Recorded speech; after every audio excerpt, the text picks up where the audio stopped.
কিছু কিছু ঘটনা আমাদের জীবনে ঘটে যায়, যার স্মৃতি আমাদের সারা জীবনে মনে থাকে। উড়িষ্যার সুন্দরগড়ে কুশল পাহাড়িতে বেড়াতে গিয়ে এমনই একটা ঘটনা ঘটে লেখকের। সেই গল্প আজ আপনাদের শোনাব। গল্পটা ভালো লাগলে লাইক এবং সাবস্ক্রাইব করবেন। সম্পূর্ণ গল্প পাঠে ও সাধুর কণ্ঠে রাজেশ নস্কর, সঙ্গী মন্মথবাবুর কণ্ঠে মানস মোদক ও মঙ্গল টুডুর কণ্ঠে দীপক রায়। আজকে আপনাকে শোনাব বিভূতিভূষণ বন্দ্যোপাধ্যায়ের অ্যাডভেঞ্চার গল্প কুশল পাহাড়ি। ভাদ্রের শেষে মনোহরপুরে বেড়াতে গিয়েছিলুম সেবার। কাছেই অরণ্যময় সুন্দরগড় স্টেট। মনোহরপুর স্থানটা চারিধারে শৈলাচারে ঘেরা। বেড়াতে এসেছিলুম দুদিনের জন্য। এখানে থাকবো ঠিক করেছিলুম ডাকবাংলায়, কিন্তু আলাপ হয়ে গেল স্থানীয় এক বাঙালি ভদ্রলোকের সঙ্গে। তিনি নিয়ে গেলেন তার বাসায়, ছাড়লেন না কিছুতেই। আমি বললাম, আপনার অসুবিধে হবে, হয়তো বেশি দিন থাকবো। তিনি মৃদু হেসে স্বস্তির নিঃশ্বাস ফেলে বললেন, বাঁচলুম। 2 মাসের বেশিও কি থাকবেন? না। থাকুন না। না। তবে কেন কিন্তু করছেন? প্রবাসে বাঙালি বন্ধু বাঙালি, স্বদেশে তা নয়। জানেন তো সন্দীপবাবুর উক্তি, যতদিন ইচ্ছে থাকুন, নিজের বাড়ি মনে ভাববেন। মনোহরপুর থেকে 9 ক্রোশ দূরে কুশল পাহাড়ির ভৈরব থান, অর্থাৎ দেবতার ক্ষেত্র। একদিন মন্মথবাবু বললেন, যাবেন সতীশবাবু একটা খুব ভালো জায়গায়। কোথায়? ভালো একজন সাধু আছেন ওখানে। বড্ড জঙ্গল, রাস্তাও দুর্গম, গরুর গাড়িতে যেতে হবে। আমার সাধুদের সন্নিতে দরকার নেই, জঙ্গল আছে তো। রাম জঙ্গল। তবে যাব। সুন্দরগড় অরণ্য প্রকৃতির লীলা নিকেতন। পথে পথে রকমারি গাছের ফুলের ঝরা পাপড়ি বিছানো। লম্বা ঠোঁট ধনেশ পাখি ও বনটিয়া ডালে ডালে বেড়াচ্ছে। কচ্ছিৎ কোনো পর্বতচূড়ায় প্রভাতের সোনালি রোদ এলানো। কচ্ছিৎ কোনো পার্বত্য ঝর্ণার জলের ধারে লোহাজালি ফুল ফুটে পাথর ঢেকে ফেলেছে। পথেরও শেষ নেই, অরণ্যেরও শেষ নেই। মুক্ত শৈলমালা বেষ্টিত ভূমিশ্রীর শেষ নেই, প্রান্তরেরও শেষ নেই। বনে বনে ময়ূর, বনে বনে কোটরা, ভাল্লুক, লেপার্ড। গরুর গাড়ি চলছে মন্থর গতিতে। কখনো ঢালু পাহাড়ি পথ উঠেছে আমলকি গাছের ফল ভরানত শাখা প্রশাখার ছই ঘেঁষে।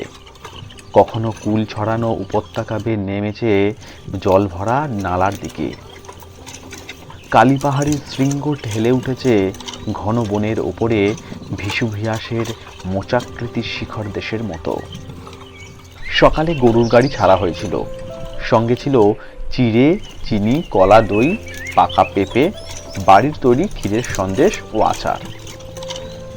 পথে জোগাড় করে নিলাম বড় বড় ডাঁশা আমলকি, কাঁচরা দাম শাক।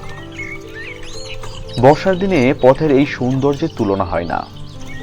ভাবছিলুম, আজ এ বন যেন শেষ না হয়। শেষ হলেই তো এ মায়া ফুরিয়ে যাবে, আবার পড়বে লোকালয়ে। তখনই শুরু হবে ব্ল্যাক মার্কেট, খবরের কাগজ, সপ্তাহে একদিন ভাত খেও না উপদেশ, উদ্বাস্তু সমস্যা। এইরকম মায়া জগতের মধ্যে দিয়ে যতদিন চলে চলুক গাড়ি। বেলা 12টা। একটা কি বন্য নদী বনের ছায়ায় ছায়ায় ছোট জলপ্রপাত তৈরি করে লাফাতে লাফাতে ছুটে চলেছে। বর্ষার উচ্ছল জলস্রোতে প্রাণবন্ত। বললাম সঙ্গীকে, কি নদী মশাই? কোয়েল নদীর শাখা। দক্ষিণ কোয়েল? নিশ্চয়ই। এই নদীর জলে একরকম পাথর পাওয়া যায়, বেশ সুন্দর রং। আপনাকে দেখাবো, মনে হবে চাইনিজ জেট। আসুন, আগে একটা বড় পাথর আছে, তার উপর বসে খাওয়া দাওয়া করা যাবে। আপনি কতবার এসেছেন এদিকে?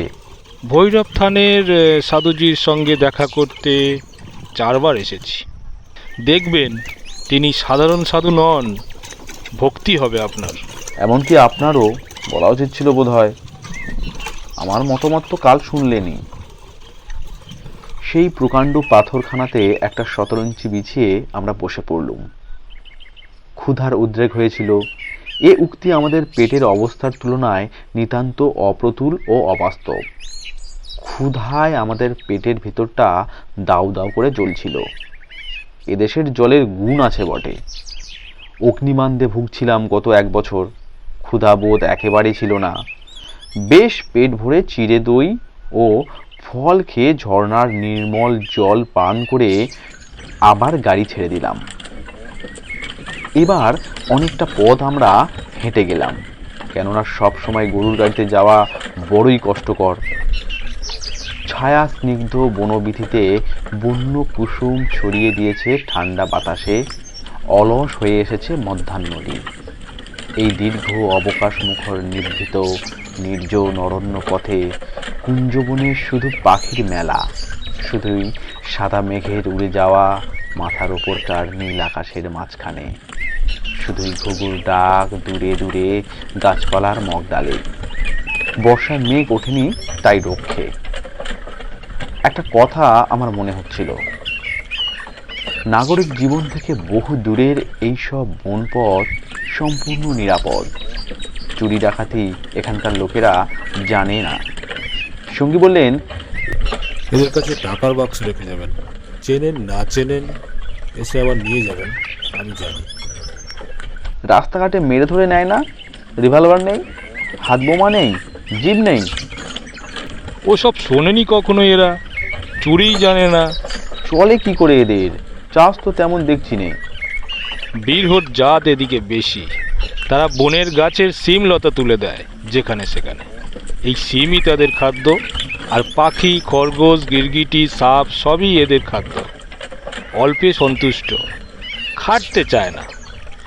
মহুয়ার তারিখে 3 দিন বুধ হয়ে রইল। টাকার মূল্য বোঝে খুবই কম। একটি বীরহর পরিবারের পর্ণকুটির পড়ল পথের পাশে বনের আড়ালে। পুরুষ নেই, মেয়েরা উদুখলে চিড়ে কুটছে। সুন্দর সুঠাম দেহভঙ্গি, অটুট স্বাস্থ্য উপচে পড়ছে সারা শরীর বেয়ে। মুখের হাসি পবিত্র, সলজ্জ। ওদের ঘরের কাছে অন্য কোনো ঘর নেই, আছে দূরে দূরে। কোনো বাঙালির মেয়ে এই নিবিড় বনের মধ্যে এমন ধারা পর্ণকুটিরে একা ছেলেপুলে নিয়ে থাকতে পারবে না একদিনও। তাদের সভ্যতা দুর্বল মন বাঘ ভাল্লুক ভূতের ভয়ে আড়ষ্ট হয়ে যাবে একদিনে। হাতে পায়ে খিল লাগবে। সভ্যতা আমাদের শরীর ও মন নিস্তেজ করে দিয়েছে। এ কথার সত্যতা শহরে থেকে তত উপলব্ধি করা যাবে না। এক ট্রাম স্টপ থেকে অন্য ট্রাম স্টপ পর্যন্ত যেতে হলে যেখানে লোকে ট্রামে ওঠে, সেখানে থেকে বুঝতে পারা যাবে না মুক্ত অরণ্য জীবনের সাহস, শক্তি, তেজ, কষ্ট সহিষ্ণুতা। ভালো করে বুঝলাম সেটা আজ। অস্তদিগন্ত পাটল বর্ণের রঙে আকাশ রাঙিয়েছে। বনতরুর শীর্ষে শীর্ষে রাঙা আলো, লতা দুলুনি ঝোপে ঝোপে। এমন সময় ভৈরবথানে আমরা পৌঁছে গেলাম। সাথী বললেন, সঙ্গে মশারি আছে আমাদের? নেই। তবে মশা খুব? মনে হচ্ছে এখানে মশা আছে। চীনের ধূপ 2-1টা সুটকেসে আছে, জ্বালাবো খন। থাকবো কোথায়? একটা ঘর আছে, সেখানে কেউ থাকে না। গারোয়ানকে দিয়ে ঝাঁট দিয়ে পরিষ্কার করিয়ে নেব, রান্না করা যাবে রাত। খুব ভালো। এ তো এক রকমের পিকনিক। এখন মনে হচ্ছে মেয়েদের নিয়ে এলে খুব আমোদ হতো। সামনের পূর্ণিমায় মেলা আছে এখানে। কলকাতা থেকে মা লক্ষ্মীকে নিয়ে আসুন, সে সময় চমৎকার হবে। সাধুজির সঙ্গে দেখা হবে না এখন? নিশ্চয়ই হবে। চলুন, ডেরা ঠিক করে নিয়ে তারপর ওখানে যাওয়া যাবে। বাসা ঠিক হয়ে গেল তক্ষুনি। বেশি পরিষ্কার করতে হলো না, কিন্তু ঘরের মেঝেতে গোটা কয়েক গর্ত দেখে মেজাজ খারাপ হয়ে গেল। এই বর্ষাকালে গর্ত যেখানে থাকে সেখানে বিষাক্ত সাপের আড্ডা। কি করা যায়? আমার সঙ্গী বললেন, এত ভয় পাবেন না, রান্না তো শেষ করি আগে। মঙ্গল টুডু বলে একজন সাঁওতালের সঙ্গে কাঠের কথা বলতে সে কাঠ এনে দিতে রাজি হলো। 4 পয়সা মাত্র চুক্তি।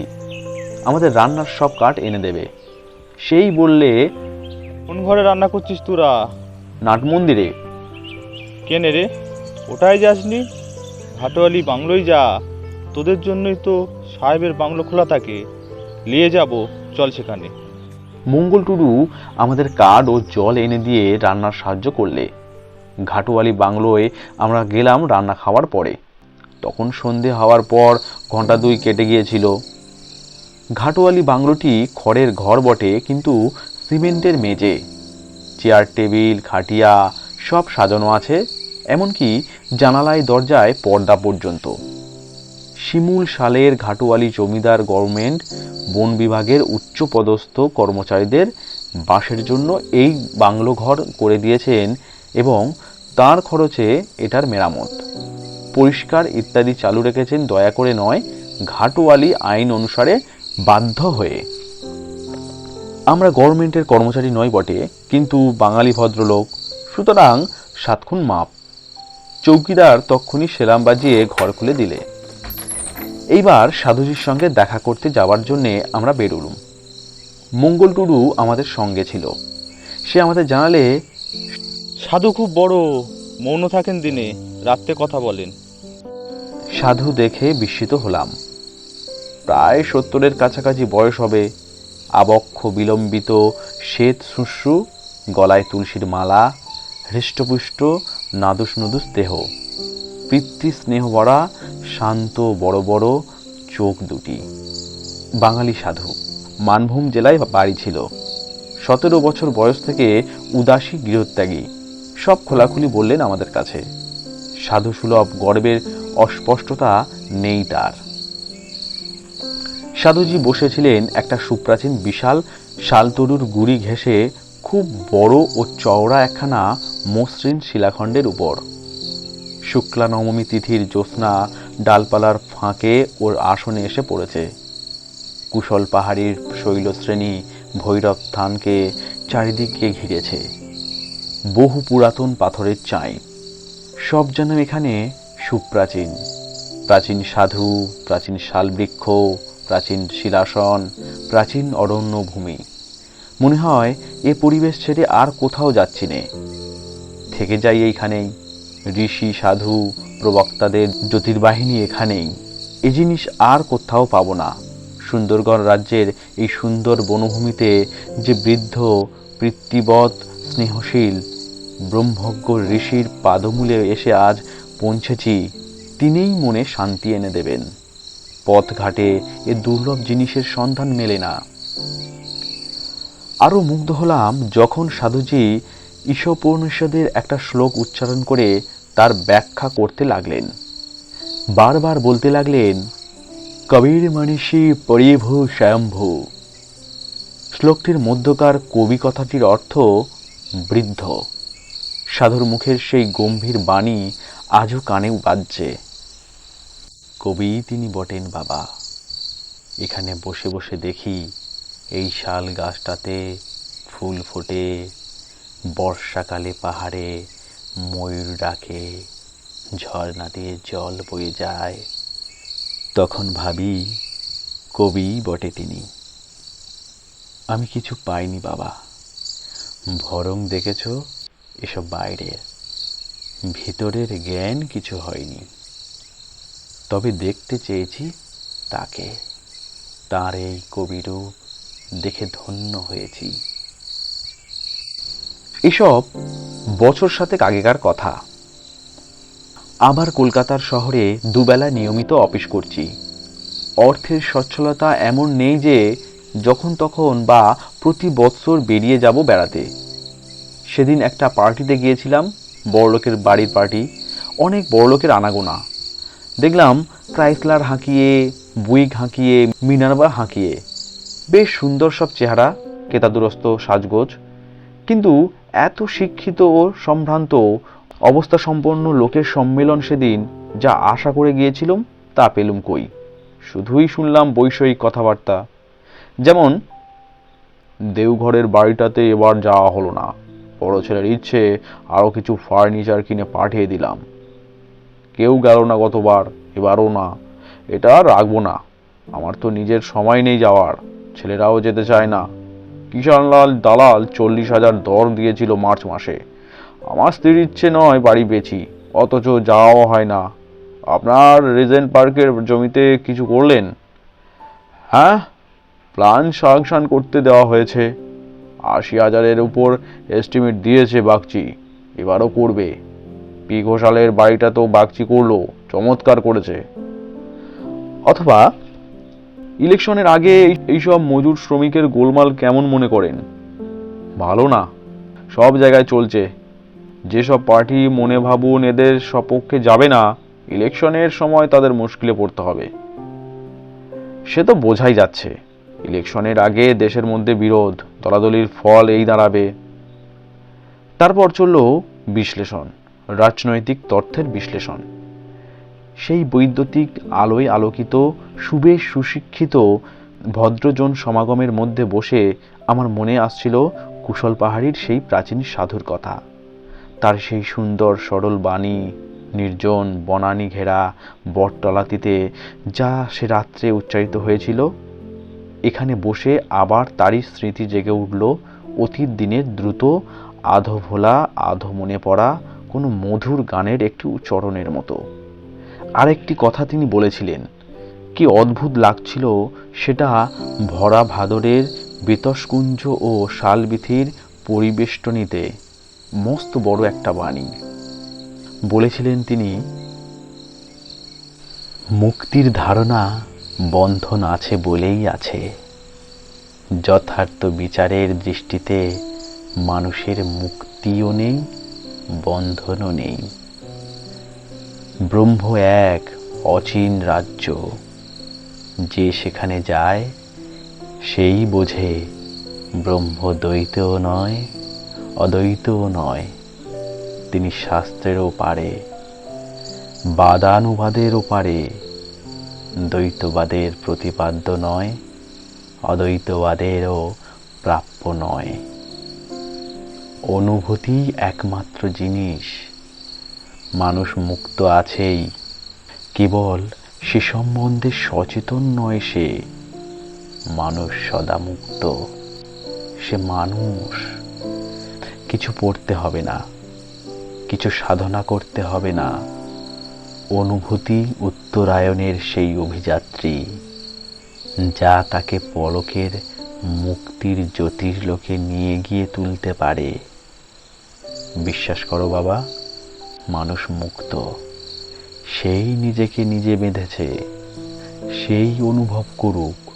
সে মুক্ত, সে মানুষ, সে মুক্ত।